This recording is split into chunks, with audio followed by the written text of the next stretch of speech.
Right right right right Bhaskararao గారు, మళ్ళీ మీ దగ్గరకు వస్తాను. బాబు పాలూరు గారు చెప్పండి సార్. ఇందాక మోహన్ రెడ్డి గారు చాలా అంశాలు ప్రస్తావించారు. ఖచ్చితంగా కూడా ప్రతికూలత అనేది పవన్ కళ్యాణ్కి అక్కడ ఉంది అంటున్నారు, ఒప్పుకుంటారా? ప్రతికూలత జగన్మోహన్ రెడ్డి మీద ఉంది సార్, రాష్ట్రం మొత్తం మీద. ఈరోజు వైసీపీ పార్టీ కానీ జగన్మోహన్ రెడ్డి గారు కానీ ఇటు పిఠాపురం మీద అటు కుప్పం మీద వీళ్ళు కాన్సన్ట్రేషన్ పెట్టారు, అంటే వ్యూహాలు వేస్తున్నారు. కానీ ప్రజలు పులివెందుల మీద వ్యూహాలు వేస్తున్నారు. పులివెందులో జగన్మోహన్ రెడ్డి ఓడించేస్తే ఇంకెప్పుడు కూడా ముఖ్యమంత్రిని అవుతానని చెప్పి బయలుదేరి రాడు కదా అని చెప్పి ఈరోజు ప్రజలు సిద్ధంగా ఉన్నారు. పులివెందుల్లో కూడా ఎంత తిరుగుబాటు అంటే, ఎంత వ్యతిరేకత అంటే జగన్ మీద అంత వ్యతిరేకత ఉంది. దాన్ని కప్పిపుచ్చుకోవడానికి వైనాట్ 175 అన్నారు, అది ఇప్పుడు చేత కావట్లేదు. గవర్నమెంట్ ఫామ్ ఎలాగైనా చేస్తామన్నారు, అది ఇప్పుడు అయ్యేటట్లేదు. కాబట్టి ఇప్పుడు ఏం కావాలి టాపిక్? పవన్ కళ్యాణ్ గారి మీద చంద్రబాబు నాయుడు గారి మీద టాపిక్ పెట్టాలి. పిఠాపురంలో పవన్ కళ్యాణ్ ఓడిపోతాడు, కుప్పంలో చంద్రబాబు ఓడిపోతారు. అందరికైనా ఒక అర్థం పద్ధతి ఉండాలి కదండి. వీళ్ళు పిఠాపురం మీద 1000 కోట్లు మొబిలైజేషన్ చేస్తున్నారండి వైసీపీ పార్టీ. 1000 కోట్లు. ఇందాక మా బీజేపీ నాయకులు చెప్తున్నట్టుగా 1000 కోట్లు నిజంగా పిఠాపురంలో వీళ్ళు పెడితే కనుక తప్పనిసరిగా ప్రజలందరూ హర్షిస్తారు. పవన్ కళ్యాణ్ గారు ఎమ్మెల్యేగా గెలవడానికి ముందే, అసెంబ్లీలోకి వెళ్ళడానికి ముందే, ప్రభుత్వంలో బాధ్యతలు తీసుకోవడానికి ముందే మాకు ఇంత మేలు చేసి పెట్టారని చెప్పి ప్రజలందరూ హర్షిస్తారు. గాజు గ్లాస్ గుర్తు మీద ఓటేస్తారు. పవన్ కళ్యాణ్ గారిని భారీ మెజార్టీతో అసెంబ్లీకి పంపిస్తారు. ఇది మాత్రం తథ్యం. మీకు ఒకటే చెప్తున్నాను సార్, ఇచ్చాపురం నుంచి ఇడుపులపాయ వరకు, కురుపాం నుంచి కుప్పం వరకు ఒకటే మ్యూజిక్, ఒకటే నినాదం. సైకో పోవాలి, సైకిల్ రావాలి, గాజు గ్లాస్ పరిపాలన చూడాలి అని చెప్పి ప్రజలు కోరుకుంటున్నారు. ఆ ప్రజల ఆకాంక్ష మేరకు ఈరోజు పవన్ కళ్యాణ్ గారు తన స్థాయిని తగ్గించుకొని మరి ఆయన 21 స్థానాలకు కుదించుకొని ఈరోజు త్యాగం చేశారు ఆయన. అలాంటి త్యాగగనుడిని ఈరోజు ప్రజలందరూ కీర్తిస్తున్నారు. తెలుగుదేశం పార్టీ నాయకత్వం భుజాన్ని ఎత్తుకుంటుంది. అలాగే బీజేపీ నాయకత్వం అయితే చాలా అప్రిషియేట్ చేస్తుంది. అంటే ఒక రాష్ట్ర భవిష్యత్తు కోసం ఏ రాజకీయ నాయకుడు చేయనంత త్యాగం పవన్ కళ్యాణ్ గారు చేశారని చెప్పి ఈరోజు ప్రజలు హక్కును చేర్చుకునే పరిస్థితి. పవన్ కళ్యాణ్ గారు తీసుకున్న నిర్ణయం కానీ ఆ త్యాగం వల్లనే ఈరోజు ప్రజలందరూ కూడా విశ్వసిస్తున్నారు. నిజంగా ఈ పొత్తు అనేది, ఈ కూటమి అనేది ప్రజల భవిష్యత్తు కోసం, రాష్ట్ర భవిష్యత్తు కోసం, మంచి పరిపాలన అందించడం కోసమే పవన్ కళ్యాణ్ గారు నడుం బిగించారని చెప్పి ఈరోజు ప్రజలందరూ నమ్ముతున్నారు రాష్ట్రం మొత్తం మీద. ఓకే మోహన్ రెడ్డి గారు టార్గెట్ పిఠాపురం మీరు పెట్టుకున్నారు. కాకపోతే మీకు ఎదురయ్యేటటువంటి ఒక సవాల్ని నేను అడుగుతున్నాను. అంటే అక్కడ ఉన్నటువంటి లోకల్స్ మాట్లాడినటువంటి ప్రశ్న ఇది. గతంలో ఇక్కడ నుంచి వైఎస్ఆర్ కాంగ్రెస్ పార్టీ నుంచి కావచ్చు, లేదంటే తెలుగుదేశం పార్టీ నుంచి కావచ్చు, ఇండిపెండెంట్గా గెలిచిన వారు కావచ్చు, చాలామంది గెలిచారు. కానీ చాలా సమస్యలు ఇక్కడ నుంచి నెరవేరలేదు. గతంలో గెలిచిన పార్టీలే మళ్ళీ ఇక్కడ నుంచి ఓట్లు అడుగుతున్నాయి. దాంతోపాటు కొత్తగా జనసేన పార్టీ తరఫున పార్టీ అధినేత పవన్ కళ్యాణ్ పోటీ చేస్తున్నారు.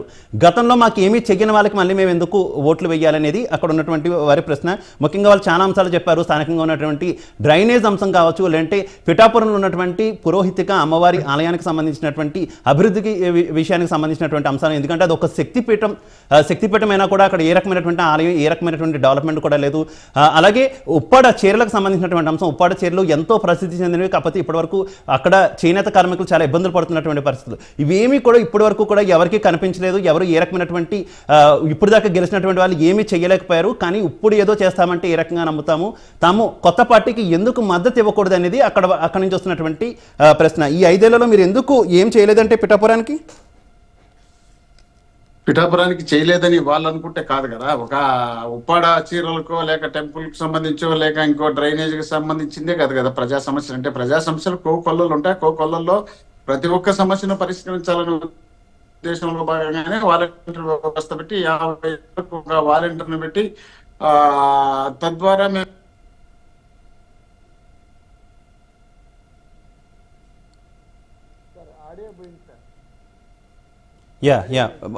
మోహన్ రెడ్డి గారు మన సిగ్నల్ కట్ అయింది. బాబు పాలూరు గారు మీరేమంటారు?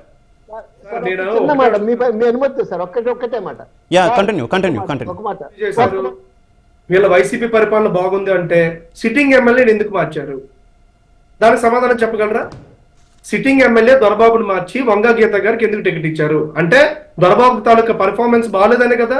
అక్కడ ఎమ్మెల్యేగా తను ఫెయిల్ అయ్యాడనే కదా వైసీపీ పార్టీ తరఫున. అలాంటప్పుడు వైసీపీ పార్టీకి పిఠాపురం ప్రజలు ఎందుకు పట్టం కట్టాలి? ఎందుకు అసలు ఓట్లు వేయాలి? డిపాజిట్లు కూడా రాకూడదు కదా. ప్రభుత్వం ఫెయిల్ అయింది, అక్కడ ఎమ్మెల్యే ఫెయిల్ అయ్యాడు. Simple logic. జగనే ఒప్పుకున్నాడు, నా ఎమ్మెల్యే అక్కడ ఫెయిల్ అయ్యాడు, నా ప్రభుత్వ పరిపాలన అక్కడ సరిగ్గా జరగలేదు అని చెప్పి. ఇంకా పిఠాపురంలో వీళ్ళు పోటీ చేయడానికి కూడా అర్హత లేదనే కదా దాని అర్థం. దానికి మోహన్ రెడ్డి గారిని సమాధానం చెప్పండి. ఆయన సిగ్నల్ కట్ అయింది, మళ్ళీ ఆయన యాడ్ అయిన తర్వాత మీ ప్రశ్నకు సమాధానం అడుగుతా. భాస్కర్ రావు గారు ప్లీజ్ కంటిన్యూ. భాస్కర్ రావు గారు సార్, ఇప్పుడు వారు 175 అన్నారు కదా, నేను ఒక మాట చెప్తున్నా సార్. లాస్ట్ ఎలక్షన్స్ లో 2019లో రాయలసీమ 4 జిల్లాలు, నెల్లూరు జిల్లా కలిపి 62 అసెంబ్లీ సార్. 62 అసెంబ్లీలో 3 అసెంబ్లీలు తప్ప 59 అసెంబ్లీలు వాళ్ళు గెలిచారు సార్. ఈసారి నేను వాళ్ళకి ఛాలెంజ్ ఇస్తున్నా, ఈసారి వాళ్ళు 30కి మించి గెలవలేదు సార్. ఏది బలంగా ఉండే నియోజకవర్గాలు నేను చెప్పింది బలంగా ఉండే జిల్లాలు సార్.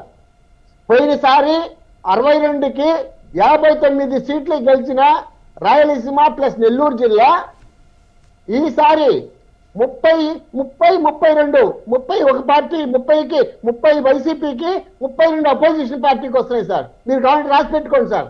ఈ రోజు మనం చెప్తున్నాం, తర్వాత మళ్ళీ ఎలక్షన్ తర్వాత మళ్ళీ డిబేట్ కూర్చుంటాం కాబట్టి మీరు నోట్ చేసి పెట్టుకోండి. అయితే భాస్కర్ రావు గారు విపక్ష పార్టీగా ప్రత్యర్థి పార్టీగా మీరు చెప్తారు వాళ్ళు గెలవరని, లేదు మేము గెలుస్తాము అని చెప్పేసి అధికార పక్షం చెప్తుంది. కానీ ఏంటి ప్రాతిపదిక? మీరు చెప్తున్న దానికి వాళ్ళు గెలవరు, బాగా లూజ్ అవుతున్నారన్న దానికి సంబంధించి మీరు చెప్తున్నటువంటి ప్రాతిపదిక ఏంటి సార్? ఒక్క మాట, మీరు అవకాశం ఇవ్వండి. ఖచ్చితంగా సార్, సొంత చిన్నాయన్ని చంపుకున్నారు సార్. ఎవరు వేస్తారు సార్ ఓట్లు? సొంత చిన్నాయన సార్. వాళ్ళ నాయన తర్వాత వాడి తండ్రి సార్. ఆయన చంపితే దిక్కులేదు సార్. 5 సంవత్సరాలు సార్, ఇప్పటికి 5 సంవత్సరాలు దాటింది సార్. మార్చి 15కి 5 సంవత్సరాలు దాటింది సార్. 2 సార్, ఈ ముఖ్యమంత్రి ఈ దేశంలో ఏ రాష్ట్రంలో కూడా ఇట్లాంటి ముఖ్యమంత్రి చూడలేదు సార్. ఎందుకనంటే ప్రజలతో వ్యాపారం ప్రకృతితో వ్యాపారం చేస్తున్నాడు సీరైన. ప్రజలతో వ్యాపారం అంటే బ్రాందీ షాపులన్నీ ఆయన, డిస్టిలరీస్ అన్ని ఆయన ఏం తయారు చేస్తారో అయ్యే బ్రాండ్ షాపులు అమ్మాలి. నెంబర్ 1. దానికి అకౌంటబిలిటీ లేదు. ఫోన్ పేలు గూగుల్ పేలు ఎక్కడ ఉండవు. నెంబర్ 1. దాంట్లో ఎన్ని వేల కోట్లు వస్తుందో వారికే చేయాలి. ఇంకా ఇసుక సార్, ప్రకృతి వ్యాపారం, ఇసుక, మైన్స్, కంకర, తర్వాత గ్రావెలు, ఏ నియోజకవర్గంలో అది దొరికితే దోచుకుంటున్నారు సార్. ఈ దోచుకున్న డబ్బంతా అకౌంటబిలిటీ ఎక్కడ లేదు సార్. మీకు చిన్న విషయం చెప్తాను సార్. కాళహస్తి దగ్గర క్వారీస్ ఉన్నాయి సార్.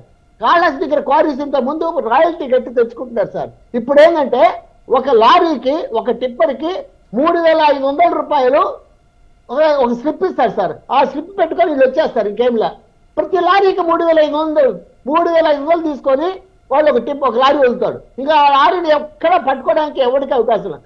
ఆ డబ్బులు ఎక్కడికి పోతున్నాయి తెలుసా? ఒకరికే కాంట్రాక్టరు. ఆయన ఎవరంటే తెలంగాణలో ప్రస్తుత మంత్రి శ్రీనివాసరెడ్డి గారు, పొంగులేటి శ్రీనివాసరెడ్డి గారు. పొంగులేటి శ్రీనివాసరెడ్డి గారు మనుషులు అక్కడ ఉంటారు. మీరు కాబట్టి చెక్ చేయండి. మీరు కాబట్టి మీ వాళ్ళని ఎవరైనా పంపించి మీరు విచారించండి. నేను చెప్పిన అబద్ధం అయితే అప్పుడు నన్ను అడగండి, నేను చెప్తా. కాళహస్తి దగ్గర క్వారీసు, గ్రానైట్ క్వారీసు, కంకర క్వారీసు 3,500 ఒక్కొక్క టిప్పర్కి. ఇంత దోచుకుంటుంటే ఈ ప్రభుత్వానికి. భాస్కర్ గారు, మొన్న పట్టుబడ్డ డ్రగ్స్ మాట ఏంటి? ఆ డ్రగ్స్ కి మీ పార్టీ రాష్ట్ర అధ్యక్షురాలు పురంధరేశ్వరికి, రాజమండ్రి పార్లమెంట్ అభ్యర్థిగా ఉన్నటువంటి పురంధరేశ్వరికి సంబంధం ఉంది అంటుంది వైసీపీ. వాస్తవం? ఆమె 20 కోట్లకి ఛాలెంజ్ చేసిందిగా. ఆమె 20 కోట్లకి పరువు నష్టం దావా వేసింది కదా సాక్షి పేపర్ మీద. మేము ఫేస్ చేయమనండి. 20 కోట్లకి పరువు నష్టం దావా వేశారు కదా ఆమె. ఛాలెంజ్ చేసింది. కమాన్, మీరు ప్రూవ్ చేయండి. వారు చెప్తున్నారు కదా, సాక్షి పేపర్లో రాశారు కదా, సాక్షి న్యూస్లో చూపించారు కదా. పురంధరేశ్వరి గారికి దాంతో సంబంధం ఉన్నట్టుగా రుజువు చెయ్యండి. We are challenge. అయ్యో సార్, ఒక మాట sir, police department dog squad పంపిమంటే ఎందుకు పంపించలేదు సార్? ఆయన పోవాల్సిన పనే ఉంది సార్.